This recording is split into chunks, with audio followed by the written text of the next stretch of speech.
सत्ता की शुरुआत उस अग्निवर्षा के साथ करेंगे जो इस वक्त आसमान से हो रही है, यानी नौतपा वाली वो गर्मी जो लोगों को झुलसा रही है, और इसका एहसास आपको भी होगा। लेकिन अब इस गर्मी का असर सिर्फ इंसानों पर ही नहीं बल्कि भगवान पर भी होने लगा है। और इसीलिए अयोध्या में प्रभु रामलला के लिए गर्मी को हराने वाली कुछ विशेष व्यवस्थाएं की गई हैं। जिस गर्भगृह में अभी तक कूलर लगाए गए थे, अब उनकी जगह एयर कंडीशन ने ले लिया। अब नौतमा की इस गर्मी में, भीषण गर्मी में, गर्भगृह के अंदर रामलला के लिए एसी वाली सत्ता स्थापित की गई है। और इसीलिए एयर कंडीशन में विराजे भगवान रामलला पर हम अपने सभी न्यूज मित्रों के लिए एक बहुत ही विशेष सत्ता की कुंजी तैयार करके लेकर आए हैं। अब ध्यान से देखिएगा आप, गर्मी बहुत ज्यादा है, काफी गर्मी है। आप कहीं पर भी चले जाइए और इस गर्मी में जरा अंदाजा लगाइए।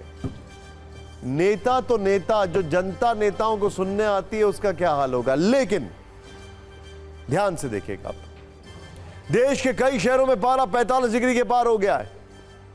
यकीन मानिए बहुत गर्मी है। अयोध्या में भी कुदरत की गर्मी का यह कांटा 41 डिग्री पर घूम रहा है। और इसी को देखते हुए अयोध्या में प्रभु रामलला के लिए रसीले फल, रबड़ी और लस्सी वाले इंतजामात किए गए। गर्भगृह में एसी भी लगाया गया है। इसके अलावा गर्मी को हराने के लिए रामलला के दरबार में क्या क्या विशेष बदलाव किए गए हैं वो भी देखिए। रामलला को गर्मी ना लगे इसलिए उन्हें हल्की कढ़ाई वाले सूती वस्त्र पहनाए जा रहे हैं। गर्मी की वजह से अभी सिर्फ हल्के आभूषणों से रामलला का श्रृंगार किया जा रहा है। इसके अलावा उनके श्रृंगार में सिर्फ उन्हीं फूलों का इस्तेमाल किया जा रहा है जिनसे गर्मी का एहसास नहीं होता। जैसे श्रृंगार में गुलाब, चमेली और गेंदे के फूल का प्रयोग किया जा रहा है। एक और विशेष बात, आरती के लिए सिर्फ एक दीपक का इस्तेमाल हो रहा है जिससे रामलला को आंच ना लगे। प्रभु रामलला को लगने वाले भोग में भी बदलाव किया गया है। उन्हें रोज दही और लस्सी का भोग लगाया जा रहा है। इसके अलावा भोग में कुछ रसीले फल भी शामिल किए गए हैं, जैसे आम, मौसमी, लीची और तरबूज जैसे फलों का प्रयोग भोग लगने में किया जा रहा है। साथ ही सुबह और शाम भोग के साथ साथ दोनों समय जलपान में रबड़ी, खुरचन का पेड़ा भी प्रयोग हो रहा है। गर्मी के बचाने के लिए सारी सुविधा है।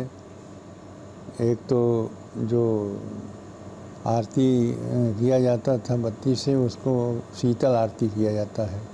शीतल आरती मतलब फूलों की आरती होती है, जिससे कि आरती का जो वो है गर्मी है वो रामलला को न लगे। और वहाँ कूलर लगा हुआ है जिससे कि कूलर के ठंडी से उनको परेशानी न हो।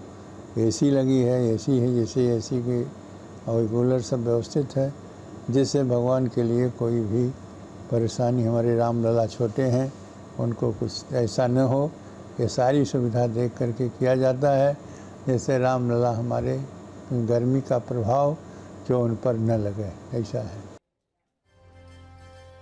ये सवाल गलती से भी मत पूछेगा कि रामलला वो तो भगवान है, उनको गर्मी कैसे लगेगी, क्योंकि इसका जवाब है भक्त की भावना।